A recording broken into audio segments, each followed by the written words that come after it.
Live from Washington, D.C., this is Balance of Power with Joe Mathieu. Affordability remains the buzzword in Washington. Welcome to the Friday edition as the latest inflation reading shows prices rising in line with expectations. But we also learned today that consumer spending stalled out in September. We're going to get the latest on the data, what it means for the markets when we sit down with Ed Harrison, author of Bloomberg's Everything Risk newsletter. Speaker Mike Johnson today says Republicans in the House will deliver a health care proposal by the end of next week. We'll talk it out coming up with Republican Congresswoman McClain, chair of the House Republican Conference, and with our political panel, all after a look at Wall Street. Let's start right there with the Friday trade and Charlie Pellet in New York. Charlie, how are we doing? Right now, we are higher across the board. In fact, we are on track for another week of gains on the S&P 500 index. If that does happen, it'll be 2 in a row right now. On the week, the S&P is up by just about 0.4%. What's happening today, you ask? The Dow, the S&P, NASDAQ, all advancing. Lots of moving parts, economic deals, and of course, that mega merger. Right now, the S&P up by 18 points. That is a gain there of 0.3%. The Dow up 152. Dow Industrials up 0.3%. NASDAQ Composite Index also up 0.3%, as is the S&P. The Mag 7 Index up 0.3%. Red on the screen, though, from the Russell 2000 Index of small cap shares, down now by 0.2%. Your 10-year at 4.14% this Friday. 2-year 3.56%. Gold up $9 the ounce, 42.16, up 0.2%. And West Texas Intermediate crude oil up 1%, 60.24 a barrel. While we're talking commodities, do not want to ignore silver. It is surging now by 2.7%, 58.65 right now on on silver.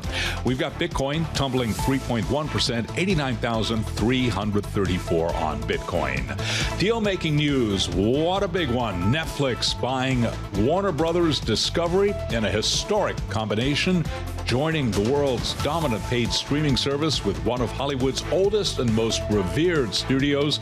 It is a $72 billion cash and stock deal. We got more coverage coming up on Bloomberg throughout the day. Again, Netflix shares, they're tumbling by 3.6%. Warner Brothers Discovery up by 1.9%. Some of the other names associated with this transaction, we've got Comcast shares up 1.5%, and Paramount Skydance down now by 8.1%. So we're watching a lot of moving parts to this Netflix Warner Brothers Discovery deal. Recapping here, S&P up 18, up now by 0.3%. And for on-demand news, 24 hours a day, subscribe to Bloomberg News Now wherever you get your podcasts. I'm Charlie Pellet. Balance of Power continues right now. Once again, your host, here he is, Joe Mathieu. All right, Charlie, we thank you. Charlie Pellet, live from New York, the voice of Wall Street and the New York subway. He'll have more on stocks, bonds, and the rest of what is moving coming up about 20 minutes from now, about 1:20 p.m. Eastern Time. Here on Balance of Power, welcome to the Friday edition on Bloomberg TV and radio. Find us as well streaming live on YouTube with breaking news ahead of our conversation with Republican Congresswoman McClain. And it's something I want you to hear. This is a member of the leadership chairing the Republican conference in the House and also from the critical swing state of Michigan. We're going to talk prices and health care in just a couple of moments. First, we want to look at the data today. We'll set the baseline with Edward Harrison as consumer spending shows up little changed in September. We got new BLS data today. Core personal consumption expenditures. Yes, the PCE said to be the Fed's preferred measure of inflation, up 0.2 from August, up 2.8% from the prior year. And by that, I mean more than 2%. So let's get into it with Edward Harrison, Bloomberg senior strategist and author of the newsletter you should be subscribed to right now. It's good to see you, Edward. We're hungry for data, so we're pouring over anything that we can get. And in this case, it's a pretty important one with PCE. Does this allow the Fed to cut next week?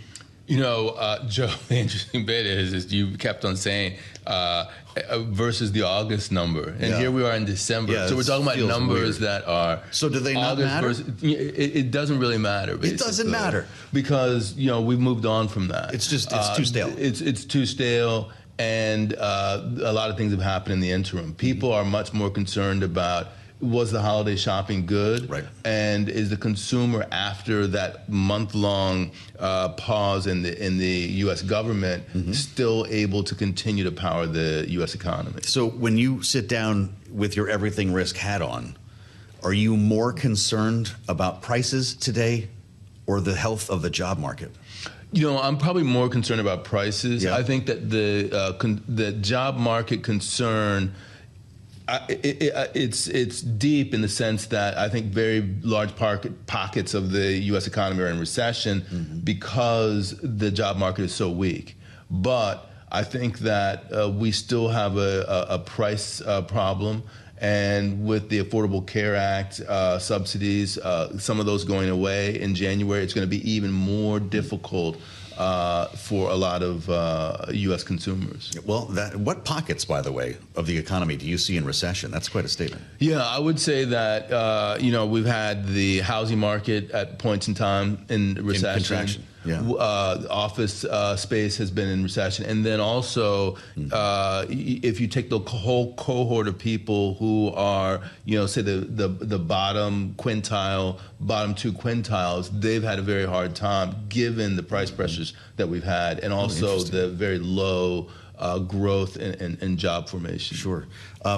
We see consumer sentiment rising for the first time in 5 months. Do you take heart in that number?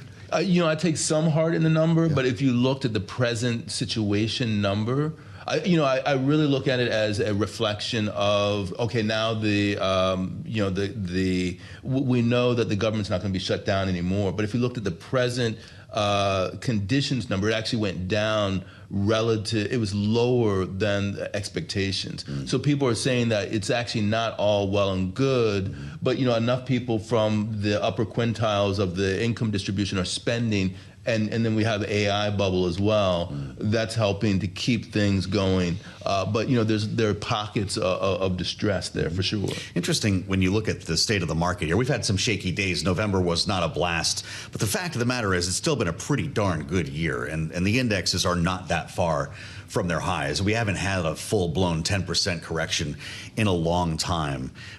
Does that suggest that the stock market is part of everything risk right now because we haven't accommodated for the trends you're talking about? Yeah, I think that the stock market isn't at risk per se unless the labor market weakness starts to broaden out. I would say that the buy the dip mentality is still in effect, and that what you see from the Bank of America customer survey is that we had 6 weeks of tech outflows. And then last week we had tech inflows. So we're at a point now where people feel like they've taken enough risk off the table because of AI. Yeah. And then they're back in the game. The whole buy the dip mentality is still there. I would say that there are probably two things that are keeping things a little bit tighter. One is that crypto is constantly creating externalities into the other risk assets. How about that? And then the second thing is that actually global interest rates are rising. The U.S. is a laggard in terms of the rising of interest rates and also in terms of cutting. The next move could be higher for many different central banks, and Japan is already there. Fascinating. This has been an interesting couple of days. Edward Harrison, author of the Everything Risk newsletter. It's great to have you, as always. With us here in Washington on Bloomberg, I'm Joe Mathieu, as we consider affordability and, of course, the breaking news coming from Capitol Hill today. The Speaker of the House suggesting that a health care proposal will be on the table, a Republican health care proposal, by the end of next week. This is something that I, in fact, talked about earlier today on Capitol Hill with the Democratic leader in the House. Hakeem Jeffries talked to us about the looming deadline for the expiration of Obamacare subsidies that Edward just mentioned. And he doesn't see a lot of opportunity for cooperation, at least not yet. Here's what Hakeem Jeffries told us today. The big challenge with House Republicans has been that they've adopted a my way or the highway approach. They have zero interest in actually sitting down and finding a bipartisan path forward. We've said from the very beginning of this year and throughout the Trump Republican shutdown that we will sit down with anyone, anytime, any place here in the Capitol or go back to the White House, sit with the president to try to figure out how we can fix our broken healthcare system and address the Republican-created healthcare crisis that's devastating people all across America. Now, our next guest is going to disagree with everything that Hakeem Jeffries just said, and that's what we do here on Balance of Power. We hear from both sides of the aisle. The important headline, though, is that Republicans apparently will have their own plan next week, and that's where we start our conversation with Congresswoman Lisa McClain, who's chair of the House Republican Conference from Michigan's 9th District. It's great to see you, Congresswoman. Welcome back to Bloomberg TV and radio. Do you have a sense of what this plan will look like? Yeah, I'm actually rather excited. The biggest difference between the Democrats' plan and the Republicans' plan is the Democrats want just to subsidize the ACA credits. And the problem with that is if we do that, no one's premium comes down. All it does is line the pockets of big insurance companies. And what I might remind everybody is this is Obamacare. The healthcare crisis was started by the Democrats. So I am excited to hear that both sides agree that the Affordable Care Act is anything but affordable and that it needs revamping. And that's what we're doing. We will focus more on driving down actual premiums. 1, and 2, giving people choice. So if they get a subsidy, can they only use that subsidy for the unaffordable health care, or can they use it somewhere else? So the main differences are we are really truly focused on driving premium costs down, not subsidizing large insurance companies.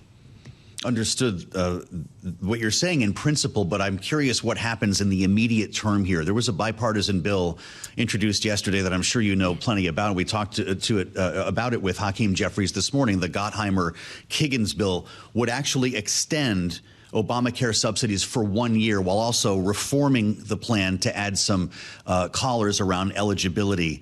Will we need to see a plan something like that so there's not this so-called Obamacare cliff or healthcare cliff that's looming at the end of the month? Yeah. Listen, we want to make sure that everybody who wants to keep their Obamacare plan can keep their Obamacare plan and that it's affordable, right?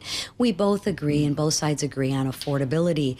But I think you're going to see, we have a menu of options. And what we're going to have to see is how do we thread that needle to make sure that premiums are down, that things are affordable, and that we eliminate the waste, the fraud, and abuse. Because I do believe that both sides also agree that somebody making $600,000 a year doesn't really qualify for the subsidies or the tax credits. So that's what we're focused on working on. I am an optimist by nature, and I've been in those meetings with the speaker and with the heads of our committees, and you will see a plan that will be put on the floor. There's going to be a lot more work to be done, but it will be a good start. Fascinating. President, while we're talking about affordability, says he's got an issue with that word. He calls it a Democrat con job. What does he mean? Yeah. Well, I think if everyone were to take a look at what got us here, let's take a look at the past 4 years. Under Biden, inflation was sky high, upwards of 9%. It's down now less than 3%. He shut off all of the oil and gas in the United States, made that more difficult. So if we talk about the affordability crisis, the root of that, not to mention the trillions of dollars that his Inflation Reduction Act put in place and insurged into the economy, it made things very unaffordable. And we are in a recovery period now, and I think you see progress on that, right? Gas prices are down, heating prices are down, mortgage rates are down. So we're beginning, inflation is down. So we're beginning to recover, not to mention what's going to happen in 26. If you listen to Scott Bessent, which I happen to agree with, the economy will be jump started with higher wages, no taxes on tips, no taxes on overtime, less taxes on Social Security. Those are all positive things that puts more money in the people's pockets and drive wages up. That's all a positive, while avoiding the largest tax increase in history with the working families tax cuts.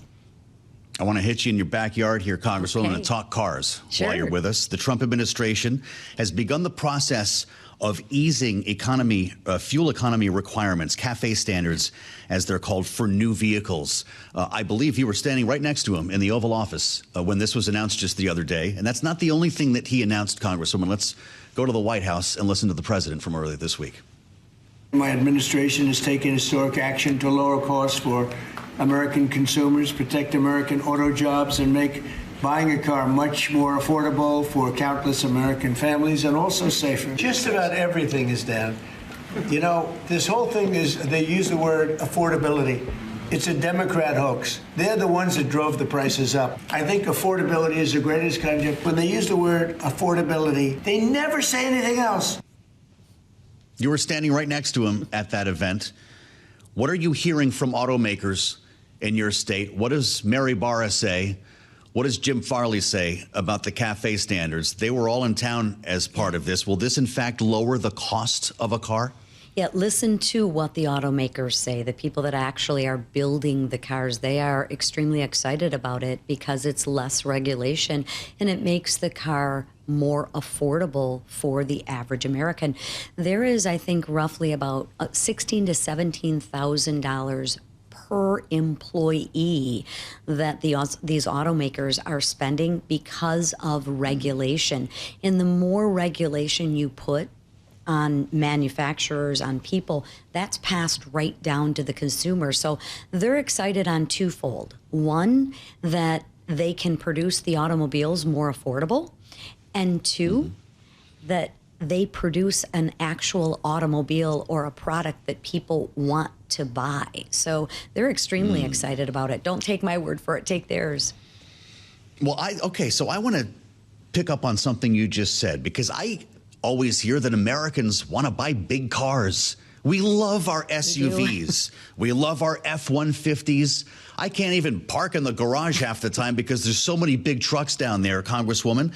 The president on Truth Social, though, and he talked about it in the Oval with you the other day. I have just approved tiny cars to be built in America, he says. Manufacturers have long wanted to do this, just like they are so successfully built in other countries. He says they can be gas, electric, or hybrid. Very near future, inexpensive, safe, fuel efficient. And he says, quite simply, amazing. Start building them now. What are these tiny cars that are coming? Yeah, I haven't seen the tiny cars, but I think what the president's trying to do is actually give the consumer choice, the American people choice. If you want a big F-150, you can have one. If you want to drive a small, tiny car, you have that opportunity and you have that choice as well. No different than if you want to buy an electric car or a hybrid car, you can. Yeah. But if you want a gas-powered engine, you can too. So we are all about, and the president is all about, we don't want to tell you what to do, when to do it, how to do it. We actually believe in people, and people can make the right decision. We don't need big government telling us what to do and what to buy and how to buy it. I've got you pegged for, I'm just blue sky in here, Escalade driver? What do you have in the garage, Congresswoman, in the state of Michigan? I have an old GMC Yukon. That's what I drive. And it's great. Driving a Yukon? Yep. I have four kids, and they all have spouses. So when we all get together, it's a good vehicle to put the whole family in.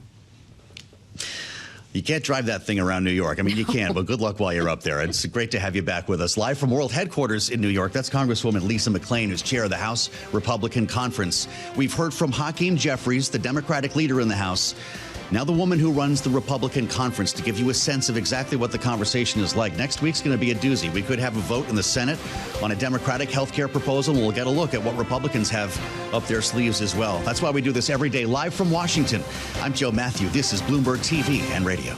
Big questions today about congressional maps around the country. The districts that you may or may not take for granted in your state could soon be redrawn after an important ruling from the Supreme Court, clearing Texas to use its new Republican-drawn congressional map for next year's midterm elections, lifting a lower court ruling that had blocked the map.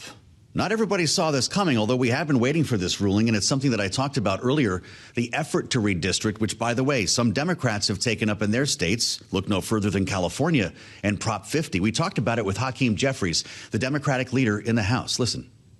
Republicans know that if the elections were held today, they would lose. That's the reason why Donald Trump has decided to engage in this extreme effort to gerrymander congressional maps all across the country, and it's very unfortunate. Our view is that we're not going to unilaterally disarm, and we have to ensure that there's a fair map nationally across the board so that it's the voters who get to decide who is in the majority after the November 2026 election. Part of the challenge with Republicans is that they've broken all of their promises.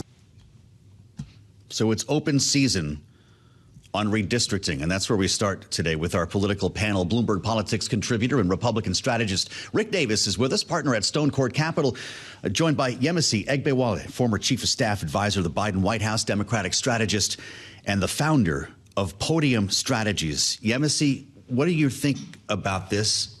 Gavin Newsom wasn't waiting for the Supreme Court to rule. Should other blue states do the same? Look, Gavin Newsom knew what we all knew, was that a conservative Supreme Court would eventually rule in the president's favor on this.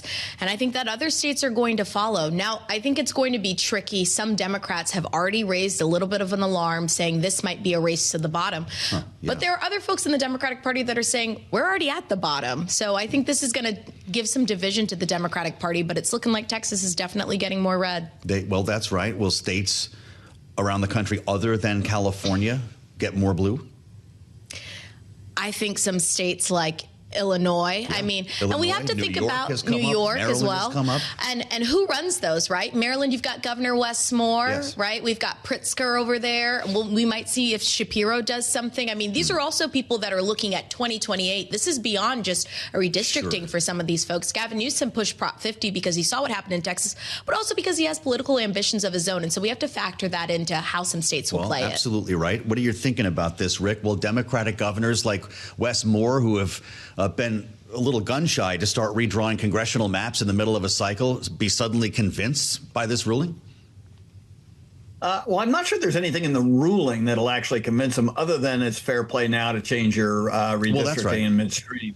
I mean, basically, this ruling ruled against the district court because it said they were trying to actually change the changed redistricting in midstream, and that it was too late to do that. They didn't rule on race, and they didn't even rule on the politics of redistricting. So I don't think that's going to change anything. I think it's open season. It's advantage Republican. There are more states that Republicans can just have the legislature do it and not have to take it to a referendum like they did in California. But realistically, I mean, if the election were today, I don't think a change of 4 or 5 seats are going to make a bit of difference. Right now, it's sort of at par. Texas got 5, California got 5, starting all over again in other states. But the reality is it is a distraction from our party's need to make a case on affordability and cost of living and the future of our economy. And if we don't do that and we play all these drawing of lines games, the only thing that's going to result is we'll only lose by a few less votes, but a loss is a loss. And so I just wish the Republican Party was spending more time talking about the issues that people care about and not, playing these games around the table drawn up maps. Understood. What do you see in terms of trends outside of redistricting, Yemisi, coming off of Tennessee the other night? Trump plus 22 district, you saw what happened. The Republican won by single digits. And so you've got strategists running around town saying that's 35 seats for Democrats in the midterms if that trend continues. Why would you need redistricting anyway? Well, I think some folks still want to bolster up their bets a little bit. I mean, look, we can look at Tennessee and say that is concerning for Republicans that she was able to get that close. But also Democrats have to own a little bit of candidate quality here. Okay. She was able to get close, but I do think a moderate would have been able to get a little bit closer, especially in those suburban areas. Mm-hmm. We can have deep blue cities like a Nashville and New York City, but they're different shades of blue. Mm-hmm. Nashville is not the same blue as a New York City, and somebody running as a Zoran or an AOC does not work below the Mason-Dixon line. And I think that was a test to prove it. Candidate quality is going to matter so much for the midterms, and if folks don't start getting more to the middle, we're going to see some issues. Oh, that's why they were labeling her the AOC of Tennessee, right? Right. It Donald works Trump as a negative. says she despises country music. Look at that. She lost. But the result was, according to many Democrats, not only a moral victory, but an indication that the electorate is bending your way.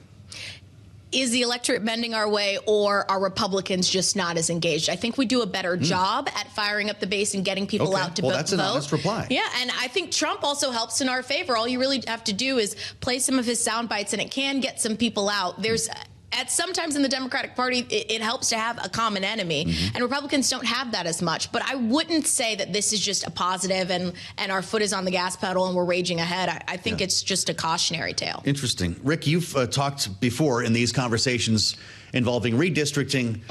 You've talked about or gerrymandering, I should say. You've talked about dummy mandering, and I wonder how many states are going to find themselves in the process of redrawing maps and maybe regretting the final product. Yeah, I think this is something that you can take away from the Tennessee 7 and also the elections in November in Virginia, New Jersey, and elsewhere. And that is when Donald Trump's name's not on the ballot, you have a substantial decrease in a pool of voters who are willing to turn out on Election Day. Democrats have a different demographic. Their demographic is more urban and suburban and more college educated, and they just turn out more frequently. It's just a fact of, demographics. And so if I'm a Republican candidate living in a rural district and I'm looking at those numbers, I'm trying to figure out, what in the world can I do to get these guys who historically never show up in a midterm election to turn out? And now I've got even a more diluted district, because my digital list was bright red when we started redistricting in Texas, and now I've got a few less Republican voters because we created 5 more districts in my neighborhood. And the dumbing redistricting is a real thing, and they got to worry about that. Well, it's good logic that Rick brings us here, and maybe the answer, by the way, for that candidate would be we saved your health care, because Democrats and Republicans will be called to task when it comes to the expiration of Obamacare subsidies. That's set for the end of this month. Yemisi, we've talked today with Hakeem Jeffries and with Lisa McClain, who confirmed that Republicans are going to drop by the end of next week a health care proposal in the House.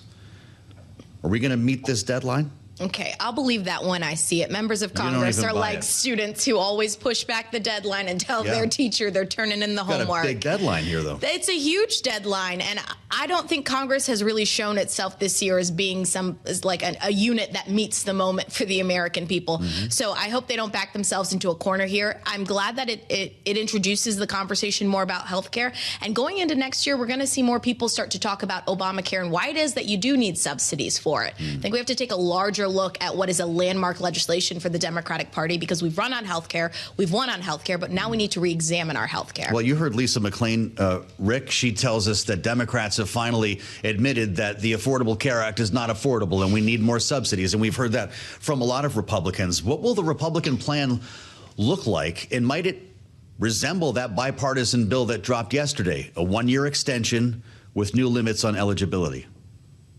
Yeah, I think the extension is sort of like the one common ground. Everybody is going to want to get this off their back. The last thing any Republican or Democrat wants is a lot of people getting thrown off the rolls without some kind of soft landing. That being said, I think everyone also agrees that there needs to be substantial reforms. A lot of these subsidies were put on during the COVID era to soften up the impact of COVID. COVID's over. The economy doesn't need that. And now what are we going to do about these folks who've been able to buy less expensive insurance because of it? We don't want them to have to spend more money on insurance. What we want is, insurance reform and reform on, who is actually going to be eligible for these things so that the cost can be brought down. And I don't think there'll be that much pushback by Democrats. I think this is one thing, especially after the Minnesota scandals, that people have seen that they got to be responsible. It's just not health care for all anymore. Those people who are talking about that are tone deaf when it comes to the electorate. If we see next Thursday, John Thune promised a vote, right? That's how we got the government reopened. Promised Democrats a vote on whatever the health care proposal would be. That's less than a week away. If that passes convincingly, will Speaker Johnson have any option but to bring it to the House? I mean, yeah, he'll have all of the pressure to have to bring it to the House. I view the majority leader, John Thune, as the real driver here. I think he's able to navigate outside of that kind of Trump aura and bubble. I don't think Johnson is that strategic as people make him out to be. I think he just follows orders really well. And so if Thune moves first, Johnson's just going to have to be in a position to move next. That would also suggest, I'll just extend this a little bit, Rick, in our final moment, that Donald Trump needs to weigh in at some point. Is Speaker Johnson waiting for the president? I think Speaker Johnson's waiting for the president, but I think Thune is too, in the sense that Thune is not going to do anything that isn't going to have the full, presidential backing. And by the way, that then ensures that he gets what he needs out of the House, because Johnson's not proven that he's willing to buck the president on anything. So as the president said the other day, he has two jobs, both Speaker and as President of the United States. And I think Thune understands that completely. His deal will be with Trump, and then Trump will take care of the House. Great panel. Rick Davis, many thanks. Bloomberg Politics contributor. Rick, we'll see you on the late edition of Balance of Power. Yemisi, Egbewole.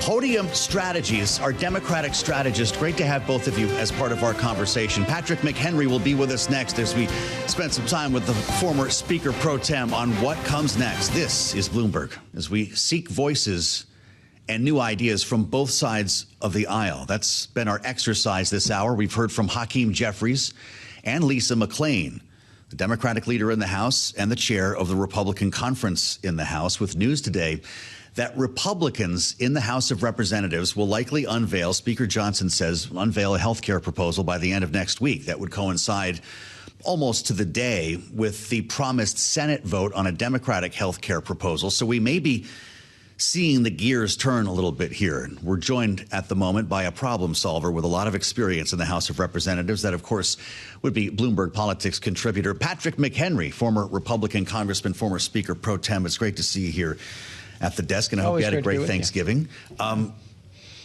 You can see across the valley here to some sort of compromise, right? Because if you can't, I'm thinking not many people can right now. On healthcare, no. On healthcare with a deadline at the end of the month, you do not. No, I don't see this. I don't see this coming together. Premiums are going up. Yes, yes, and what you have are Democratic politics at stake. The subject matter of the shutdown became health care. They eventually figured out an issue that was salient to the voters. The Democratic Party had strength in. They doubled down on that strength, and that was to their ends the shutdown. The shutdown was about something to them. Yes. It's not regarded that way by the populace, and it didn't net them anything in terms of policy, but it solidified their base and their position on health care. They want to double down on that strategy for the election year. They don't actually want a solution. They want to keep the problem. Keeping the problem is their political power. And rising premiums is to their political benefit. This is the reason why House Republicans and some Senate Republicans are working so fervently to address the premium question for a narrow group of the American people because of the political impact on it. The difficult problem here is that Republicans don't have a cohesive message or policy set on health care. This has long been the problem. Right. It's not that Republicans lack a plan. It's the problem is they have plans. They have lots of them, and there's no cohesion around any one that is the Republican response. So they find themselves in this pretty hopeless situation of trying to get together enough of the party around a plan. They're not going to get everyone, and I have a very difficult time seeing them originate a bill out of the House to send it over to the Senate that is a Republican-only vote. They need Democratic support. The Democrats just want to extend existing failed policy, but that's what they want to do. That's their political power is around. But you're suggesting they don't, in fact. You believe Democrats are that Machiavellian that they'd like to see premiums rise so they can win the House back in November. So they have a vote on health care, and they chose a 3-year extension as their request. It is a greedy request. A 1-year extension should suffice. That should be their offering, and victory should be their goal. But through compromise, could it not end up being a 1-year extension? You start with what you want, and you end up they've getting what you pared this can. down from about a $700 or $800 billion request to keep the government open for 6 weeks, down to a 3-year extension of policy that no Republican voted for. Extending Obamacare. And so it's still a massive request that they have, but it shows that they actually they want to hold on to this as a political cudgel rather than do a one-year extension, which is really which should be the end case for these negotiations. Yeah, well, I mean, it does seem, I don't know what you think Republicans are going to put forth next week in the House, but there was a bill that dropped yesterday. The Gottheimer-Kagan's bill would extend Obamacare subsidies by a year, and it would put new limitations on eligibility. This doesn't have to be that hard, right? I mean, could that not be the bill? That should be the bill. That should be the bill. And that should be the final compromise. Would it not pass both chambers? Yes, but you have to have a coalition willing to do that. Right. And you don't have enough Democrats willing to come Will the with Republican bill resemble that? No.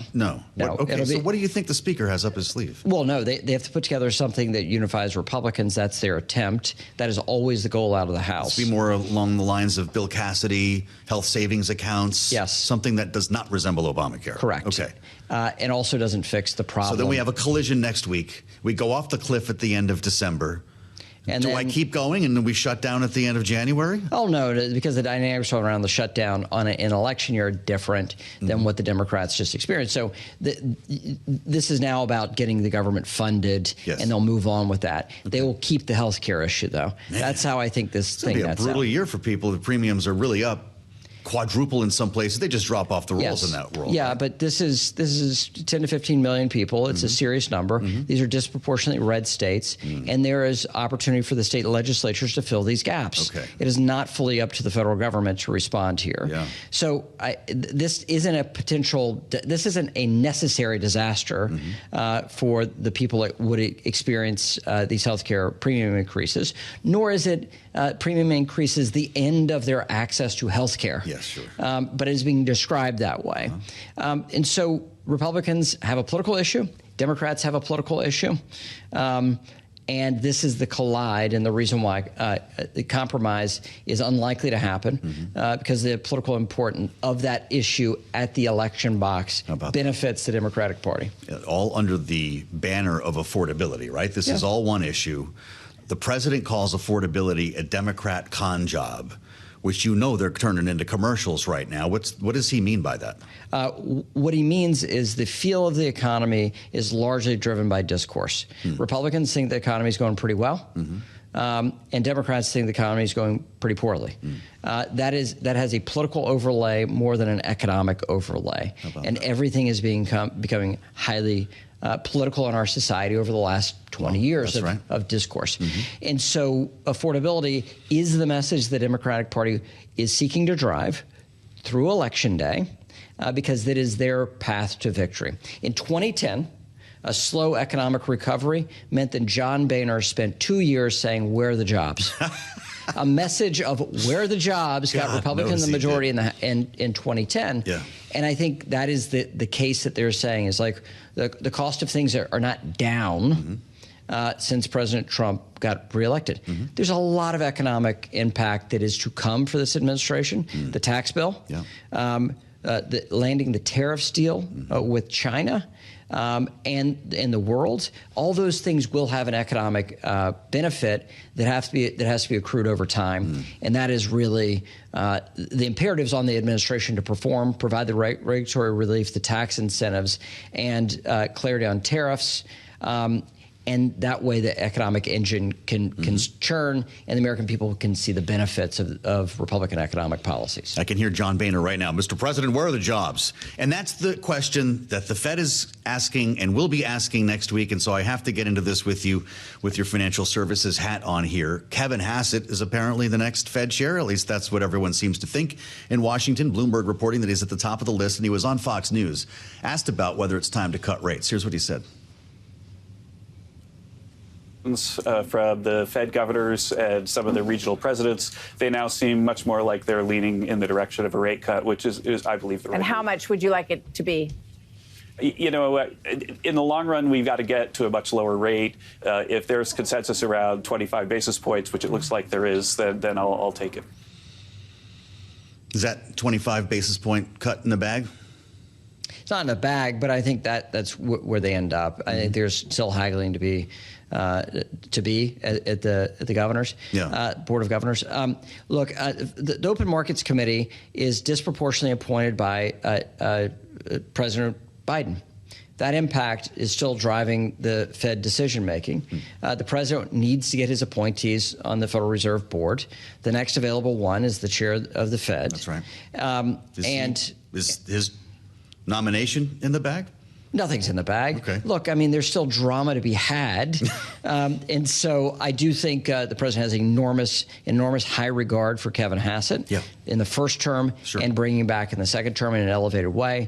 And I think Kevin Hassett has proven himself as a very good voice for President Trump's economic policies. I think he has the qualifications, obvious qualifications to be the chair of the Federal Reserve, very important decision.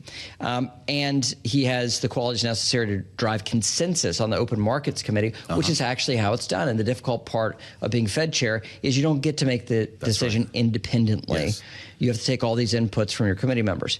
And so he is certainly on the short list, and I think it's affirming and should be affirming to the markets that somebody of his caliber is on that short list. Because you think he's a good pick. Do you share the president's, I won't say disdain, disappointment in Jay Powell?